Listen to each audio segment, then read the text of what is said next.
Welcome to Car Comparos.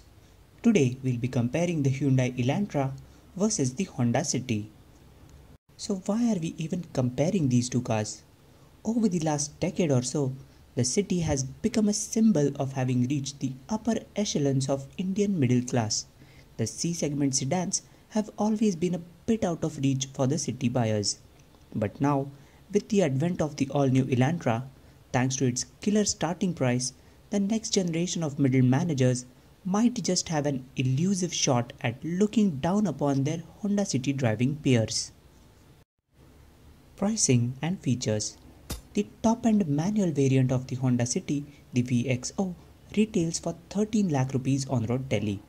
Elantra's entry-level manual geared S variant, powered by the petrol mill, retails for 15 lakh rupees, which is 2 lakh rupees, that is around 15% more expensive than the City VXO.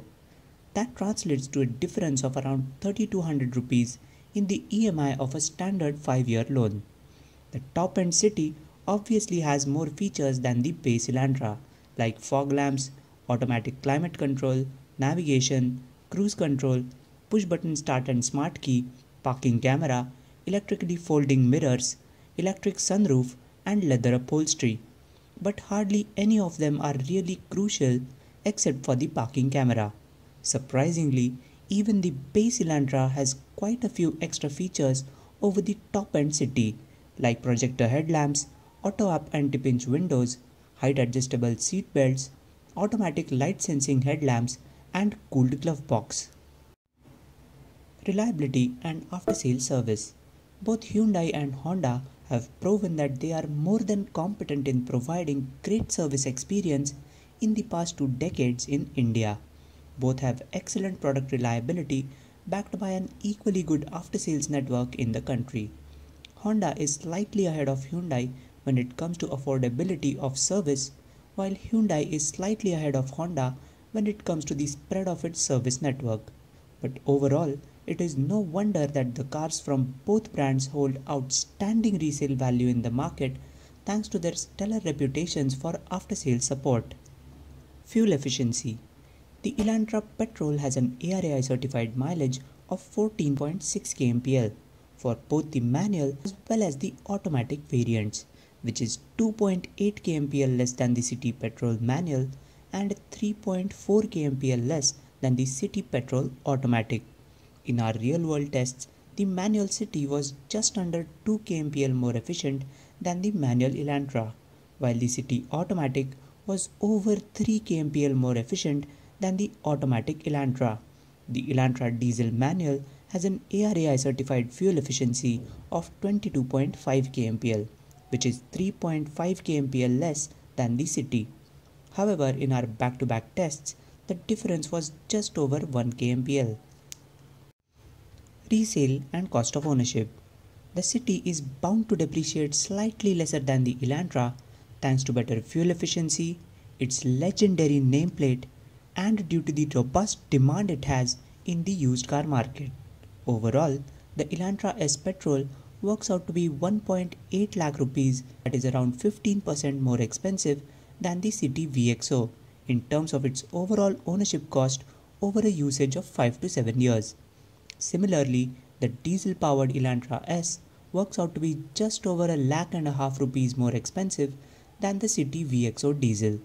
The Elantra SX80 petrol automatic though works out to be a whopping 3.7 lakh rupees more expensive than the City VX CVT.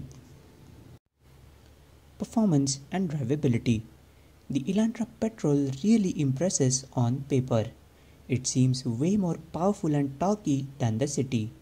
However, it is also 250 kg heavier than the City, bringing its power to weight and torque to weight ratio almost down to City levels.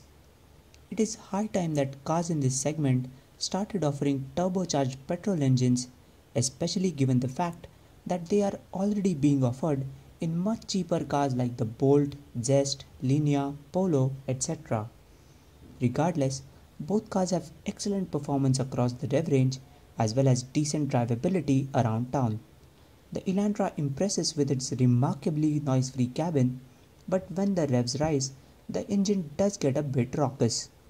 The city's famous Ivy Tech mill, though, remains refined and free revving right till the red line and sounds fantastic while doing so. The diesel powered city has much better drivability around town compared to the Elantra. Elantra suffers from turbo lag anywhere below 2000 rpm, while the city's turbo spools up from as low as 1500 rpm. Hence, the city does not require the constant gear shifting in traffic the way the Elantra does. But the city loses out to the Elantra in terms of refinement and sound deadening. There is quite a bit of engine noise filtering into the city's cabin, while the Elantra's engine can hardly be heard inside the cabin.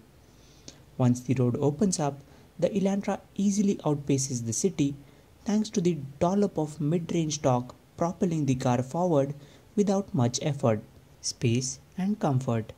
There is a world of difference in the sheer ambience inside both these cars.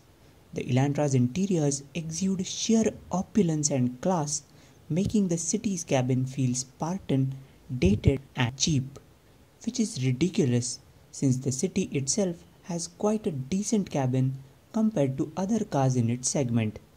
Both cars are equally spacious and comfortable with acres of space all around combined with perfectly sorted ergonomics. Elantra has a small advantage in terms of rear elbow room, which becomes apparent with 3 passengers occupying the rear seat. Elantra's 475-litre boot, though, is marginally smaller than the city's 510-litre boot capacity. Handling and ride quality. The city has noticeably well-sorted dynamics compared to the Elantra. The city definitely handles better than the Elantra. It is less prone to understeer and has decent grip and balance around the curves.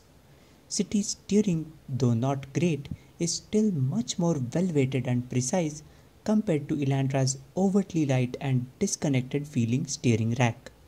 Elantra has a slight advantage in ride comfort, especially at low speeds, and is impressively silent compared to the city's suspension. Both cars have excellent stability at highway speeds as well as under panic braking situations. That brings us to the verdict. Even today, the city is arguably still the best car in its segment. The problem for the city is that Hyundai has suddenly offered a car which looks and feels like it is from several segments above the city and yet is priced at a minuscule premium over it. What really came as a revelation was the long list of features on offer in the base variant of the Elantra is almost as much as the top variant of the city. This reiterates Elantra's unbeatable value proposition. The superior materials and craftsmanship with which the Elantra has been made can bring some pretty prestigious badges to shame. The city, though one of the best, remains a mass market car. The city's owner, though one of the most successful, remains a middle class guy. The Elantra demonstrates where the luxury in luxury cars begins. The Elantra's owner, by his very choice of the vehicle, demonstrates that it is his mindset and not the extra 10% money that he spent on his car is what makes him truly first class.